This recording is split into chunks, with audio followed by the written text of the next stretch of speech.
Hello students. आज मैं अपने चैनल में अपने उन सभी स्टूडेंट्स का स्वागत करता हूं, सभी स्टूडेंट्स को वेलकम करता हूं जो एक नई पारी खेलने जा रहे हैं और अब इस सेमेस्टर में उनके बोर्ड के एग्जाम होने वाले हैं। यानी कि आज का वीडियो मेरे इंटर के स्टूडेंट्स के लिए है, मेरे 12th के स्टूडेंट्स के लिए है। अब स्टूडेंट्स, यही समय है, आज से ही, अभी से ही आप संघर्ष करिए, क्योंकि आपको बोर्ड के एग्जाम देने हैं और उसमें आपको अच्छे से अच्छे मार्क्स लाने हैं। इसलिए आपको संघर्ष करना है, आपको अच्छे से अच्छे मार्क्स लाने हैं, आपको हर तरीके से मेहनत करनी है। मैं अगर कहना चाहूं तो मैं ये कहना चाहता हूं आपसे कि संघर्ष का मैदान कभी मत छोड़ो। मेहनत किए बिना सफलता नहीं मिलती और कोशिश करने वाले की कभी हार नहीं होती। जैसे स्टूडेंट्स, आप चाहे कैसे भी स्टडी के बैकग्राउंड से हैं, आप कैसे भी बैकग्राउंड से हैं, आप कुछ भी हैं, लेकिन अगर आप मेहनत करना नहीं छोड़ेंगे, अपने ऊपर सेल्फ बिलीफ रखेंगे और विश्वास रखेंगे और हर तरीके के संघर्ष को करने के लिए तैयार हैं, तो निश्चित मानिए आप जरूर सफलता प्राप्त करेंगे, क्योंकि आप कोशिश करेंगे और जैसा कि मैंने कहा है, कोशिश करने वाले की कभी हार नहीं होती। तो स्टूडेंट्स, आज मैं आपके लिए पार्टनरशिप की अकाउंटिंग शुरू करने जा रहा हूं। आज का मेरा वीडियो पार्टनरशिप की अकाउंटिंग के लिए है और आज मैं इसमें आपको बेसिक कॉन्सेप्ट पार्टनरशिप के समझाने वाला हूं। अब आपको इसके बाद अकाउंटिंग के, बिजनेस स्टडीज को, इकोनॉमिक्स के रेगुलर वीडियो मिलते रहेंगे। आप तैयारी करते रहिए, मेरे साथ संघर्ष करते रहिए। मैं आपके लिए संघर्ष कर रहा हूं और आप अपनी पढ़ाई के लिए संघर्ष कीजिए। मुझसे जुड़े रहिए, मैं आपकी पूरी तैयारी करवाऊंगा। समय समय पे आपको हर तरीके से टीच करूंगा, आपको हर तरीके से मैं पढ़ाऊंगा। पढ़िए, मस्त रहिए, स्टडी कीजिए, अध्ययन कीजिए। तो चलिए शुरू करते हैं अपना आज का topic.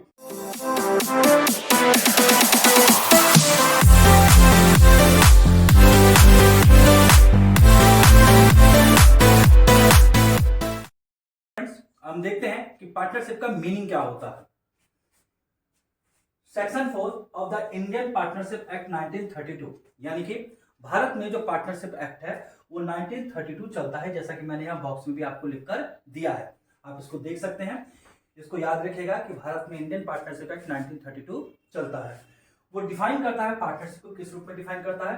Partnership is the relation, partnership जो है संबंध है बिटवीन पर्संस, यानी कि व्यक्तियों के बीच में संबंध है, हु हैव एग्रीड, जो इस बात के लिए एग्री किए हैं, इस बात के लिए सहमत हैं, to share the profits of a business. ये बात ध्यान रखिएगा, share the profits of the business, यानी कि जो इस बात के लिए एग्री हैं कि कोई बिजनेस वो कर रहे हैं और उसके प्रॉफिट को क्या करेंगे, उसके प्रॉफिट को शेयर करेंगे।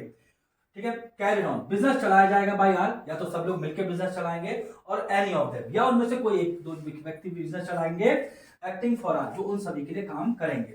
यानी कि पार्टनरशिप क्या है, वो रिलेशंस है पर्संस के बीच में, जो इस बात के लिए सहमत हुए हैं, इस बात के लिए एग्री हुए हैं कि वो किसी बिजनेस के प्रॉफिट को शेयर करेंगे, या तो सब मिलके काम करेंगे या उनकी तरफ से कुछ लोग मिलकर काम करेंगे।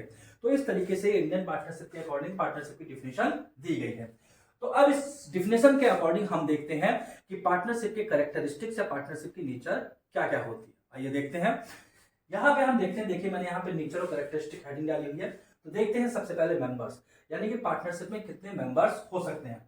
तो मिनिमम यहाँ पे पार्टनरशिप में 2 मेंबर्स हो सकते हैं। याद रखिएगा, पार्टनरशिप में मिनिमम 2 मेंबर होने, क्योंकि बिना 2 लोगों की तो पार्टनरशिप होनी ही नहीं है। ये बात तो इजिली अंडरस्टूड है। अब यहाँ पे बात आती है मैक्सिमम नंबर की। ये मैक्सिमम आप जरूर तैयार रखिएगा, क्योंकि मैक्सिमम अक्सर पेपर में पूछा गया है और ऑब्जेक्टिव क्वेश्चन में काफी आता है। मैक्सिमम जो पार्टनर हो सकते हैं वो 50 मेंबर्स हो सकते हैं। अब ये 50 मेंबर्स की जो लिमिट है वो कहां से आई है, याद रखिए, ये जो 50 मेंबर्स की लिमिट है वो इंडियन पार्टनरशिप एक्ट 1932 में नहीं दी गई है। इसको कहां से लिया गया, इसको मैंने आगे लिखा है, under rule 10 of companies miscellaneous rules 2014 से इसको लिया गया है। यानी कि जो 50 मेंबर्स की जो लिमिट दी गई है मैक्सिमम नंबर की, वो आपको कहां मिलती है, under rule 10 of companies rules 2014 में आपको दी गई है। याद रखिए, कंपनीज एक्ट 2013 के अकॉर्डिंग अगर गवर्नमेंट चाहे, यानी कि सेंट्रल गवर्नमेंट चाहे, तो वो क्या कर सकती है, वो पार्टनरशिप की जो मैक्सिमम लिमिट है उसको 100 मेंबर तक भी ले जा सकती है। लेकिन अभी तक के लिए आप ये समझिए कि मैक्सिमम नंबर जो लिमिट है पार्टनर्स के 50 मेंबर्स ही है। तो इसी को हम तैयार करें, अगर हमारे पेपर में आता है मैक्सिमम नंबर, तो हम 50 मेंबर्स की लिमिट को बोलेंगे। आगे देखिए, मेंबर्स हो गया। अगली मेरी हेडिंग है एग्रीमेंट, यानी कि पार्टनरशिप क्या होता है, एग्रीमेंट होता है। It is the basis of partnership. अब भाई पार्टनरशिप में एक एग्रीमेंट होता है, क्योंकि बिना एग्रीमेंट किए क्या होगा, कोई भी पार्टनरशिप नहीं बनेगी। तो पार्टनरशिप में एग्रीमेंट होना चाहिए।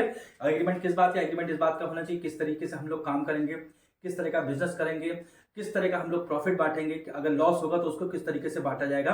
तो एग्रीमेंट में बहुत सारी बातें इसमें होती हैं।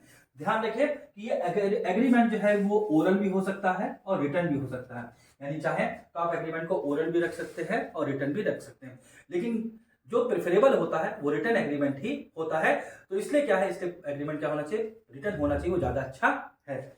अगला पॉइंट हम देखते हैं बिजनेस। हाँ, बिजनेस तो जरूर होना चाहिए, क्योंकि बिना बिजनेस के हम प्रॉफिट कहां से बांटेंगे।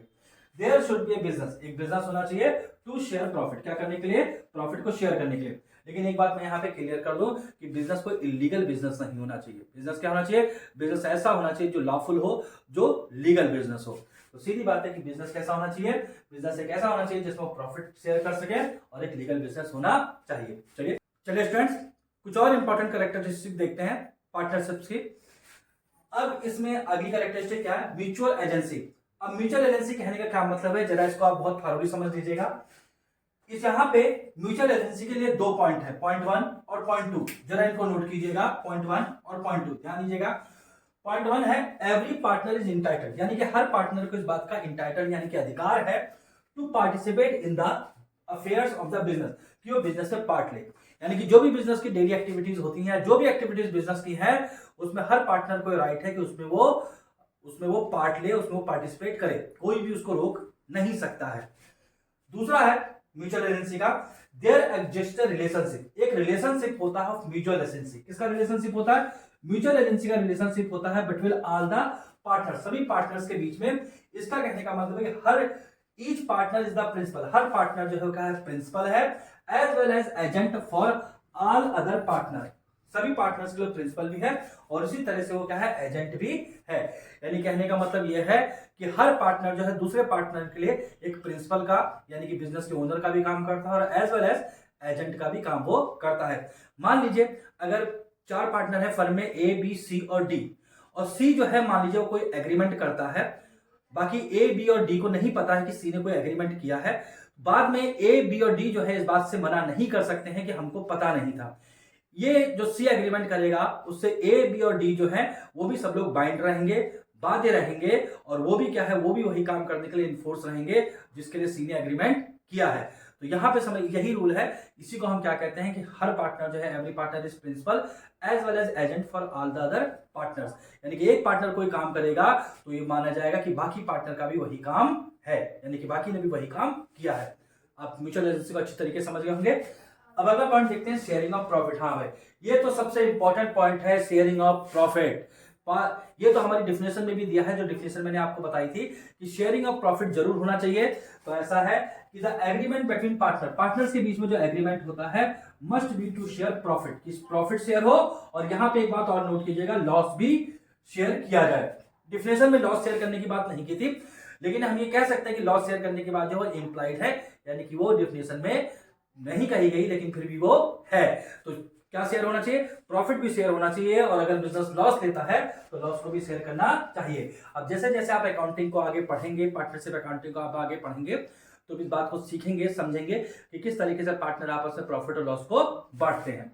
अगला पॉइंट है लायबिलिटी। अब यहाँ पे लायबिलिटी के लिए मैं एक ही बात कहना चाहूंगा कि सभी पार्टनर्स की लायबिलिटी यहाँ पे क्या होती है, अनलिमिटेड लायबिलिटी होती है। यानी कि सभी पार्टनर अनलिमिटेड लायबिलिटी रखते हैं। कहने का मतलब यह है कि मान लीजिए कि अगर फर्म जो है उसने कोई लोन लिया है और लोन नहीं चुका पाते हैं, तो इसका मतलब क्या है कि फर्म की जितनी एसेट है वो तो जाएगी ही जाएगी, और हर पार्टनर जो है प्राइवेटली भी क्या रहेगा, उस लोन को चुकाने के लिए लायबल रहेगा। अनलिमिटेड लायबिलिटी का मीन्स ये होता है। फिर क्या है, एवरी पार्टनर ज्वाइंटली, हर पार्टनर जो है jointly as well as severally, यानी कि अलग अलग रूप में भी लायबल है टू द थर्ड पार्टी। यानी कि थर्ड पार्टी को अगर कोई लॉस हुआ है पार्टनरशिप फर्म की वजह से या पार्टनर्स की वजह से, तो उसके लिए हर पार्टनर ज्वाइंटली और सेवरली क्या रहेगा, वो लायबल रहेगा। अब अगला पॉइंट है हमारा, इसका करेंगे सेपरेट एग्जिस्टेंस। अब सेपरेट एग्जिस्टेंस का कहने का मतलब क्या है, क्या पार्टनरशिप फर्म और बिजनेस पार्टनरशिप फर्म और पार्टनर्स क्या अलग अलग माने जाते हैं या उनको एक ही माना जाता है? तो यहां पे मैं आपको क्लियर कर दूं कि firm has no separate existence from its members, यानी कि पार्टनर्स और पार्टनरशिप फर्म दोनों को एक ही माना जाता है। जो लायबिलिटी फर्म की है वही लायबिलिटी पार्टनर्स की भी रहेंगी।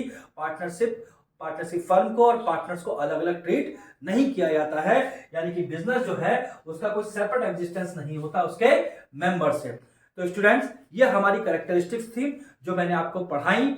अब हम आगे देखते हैं। मैं आपको एक और इंपॉर्टेंट टर्म पढ़ाने जा रहा हूं, वो भी आप देखिए। स्टूडेंट्स, पार्टनरशिप से रिलेटेड एक और इंपॉर्टेंट टर्म को हम देख लेते हैं। हमारा दूसरा टर्म है आज का लिमिटेड लायबिलिटी पार्टनरशिप, जिसको हम शॉर्ट फॉर्म में क्या बोलेंगे, एलएलपी बोलेंगे। लिमिटेड लायबिलिटी पार्टनरशिप होती क्या है? It is registered under limited liability partnership act 2008। यहां पे खास बात ध्यान देने की है, जो लिमिटेड लायबिलिटी पार्टनरशिप जो है इंडिया में आई है और इसमें एक्ट जो अप्लाई होता है 2008 अप्लाई होता है। यानी कहने का मतलब यह है कि जैसे मैंने पहले बताया था कि पार्टनरशिप 1932 का जो एक्ट जो है वो पार्टनरशिप पे अप्लाई होता है, वो एलएलपी पे अप्लाई नहीं होता है। एलएलपी पे जो लॉ अप्लाई होता है वो है लिमिटेड लायबिलिटी पार्टनरशिप एक्ट 2008, यानी कि इसके ऊपर ये वाला एक्ट जो है वो अप्लाई होता है, एलएलपी एक्ट 2008। अच्छा, अब इसमें अलग क्या है और पार्टनरशिप से अलग क्या है? इसमें अलग यह है कि इट एंजॉयज लिमिटेड लायबिलिटी की, यानी कि एलएलपी में क्या होता है, लिमिटेड लायबिलिटी होती है। अब जैसा कि मैंने पहले बताया था कि जो पार्टनरशिप होती है उसमें लिमिटेड लायबिलिटी नहीं होती, उसमें लायबिलिटी अनलिमिटेड होती है। जबकि एलएलपी में खास बात यह है कि इसमें पार्टनर्स की लायबिलिटी क्या होती है, वो लिमिटेड होती है और परपीचुअल सक्सेशन होता है। अब परपीचुअल सक्सेशन कहने का मतलब यह है कि बिजनेस लगातार चलता रहता है, ओनर्स आ सकते हैं, ओनर जा सकते हैं, लेकिन बिजनेस लगातार चलता रहता है, बिजनेस खत्म नहीं होता है। ये इसमें खास विशेषता है, इसकी खास स्पेशलिटी है जो इसको सिंपल वाले पार्टनरशिप एक्ट 1932 से अलग बनाती है। अब आके इसके कुछ फीचर्स हम देख लेते हैं। पहला फीचर है एलएलपी, मैंने इसको शॉर्ट फॉर्म में एलएलपी लिखा है। LLP is a corporate. LLP कैसे काम करती है? कॉर्पोरेट की तरह काम करती है एंड ए लीगल एंटिटी। और कैसी है? एक लीगल एंटिटी होती है सेपरेट फ्रॉम इट्स मेंबर, जिसका अस्तित्व क्या होता है, उसके मेंबर से अलग होता है। जबकि अभी मैंने पहले पढ़ाया था कि पार्टनरशिप फर्म का जो है जो एग्जिस्टेंस होता है उसके पार्टनर से सेपरेट नहीं होता है। जबकि यहाँ पे क्या है, एलएलपी का जो एग्जिस्टेंस होता है वो सेपरेट होता है उसके मेंबर से। इस बात को नोट कीजिएगा। दूसरा पॉइंट है एलएलपी हैज परपीचुअल सक्सेशन। ये भी एक बात है, एलएलपी का जो सक्सेशन होता है वो कैसे लगातार परपीचुअल होता है, यानी कि एलएलपी खत्म नहीं होती है। अगला है मिनिमम 2 पार्टनर्स। एलएलपी के लिए फॉर्मेशन क्या है कि कम से कम 2 पार्टनर्स होने चाहिए। ये तो खैर उस वाली पार्टनरशिप में भी है, इसको नोट कीजिएगा। एलएलपी में मिनिमम 2 पार्टनर्स होने चाहिए और प्लस और भी कुछ इसमें रिक्वायरमेंट है, मिनिमम 2 इंडिविजुअल्स, 2 ऐसे व्यक्ति होने चाहिए एज डिजाइनेटेड पार्टनर्स, जो डिजाइनेटेड पार्टनर्स के रूप में एक्ट करेंगे। यानी कि इसमें वाली पार्टनरशिप से अलग क्या है कि इसमें मिनिमम 2 पार्टनर्स होते हैं प्लस मिनिमम 2 इंडिविजुअल्स भी होने चाहिए जो डिजाइनेटेड पार्टनर्स के रूप में वर्क करेंगे।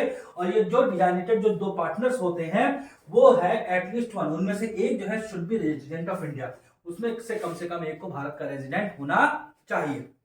अब चौथा पॉइंट है the central government has the power.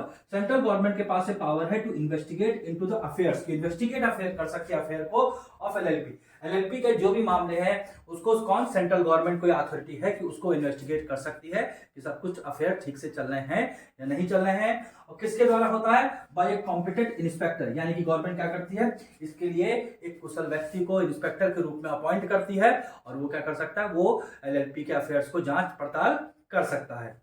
आप देख सकते हैं इसको, ये पूरा मैंने एलएलपी के बारे में लिखा है। तो स्टूडेंट्स, मैंने आपको पार्टनरशिप एक्ट 1932 के बारे में बताया, पार्टनरशिप के बारे में बताया और मैंने आपको लिमिटेड लायबिलिटी पार्टनरशिप के बारे में बताया। तो इस वीडियो में मैं इतना रखता हूं बेसिक कॉन्सेप्ट को। अगले वाले वीडियो में हम बेसिक कॉन्सेप्ट को कुछ और जानेंगे और आगे काम करेंगे। अब यहाँ पे मैं आपके लिए कुछ प्रैक्टिस क्वेश्चंस दे रहा हूं।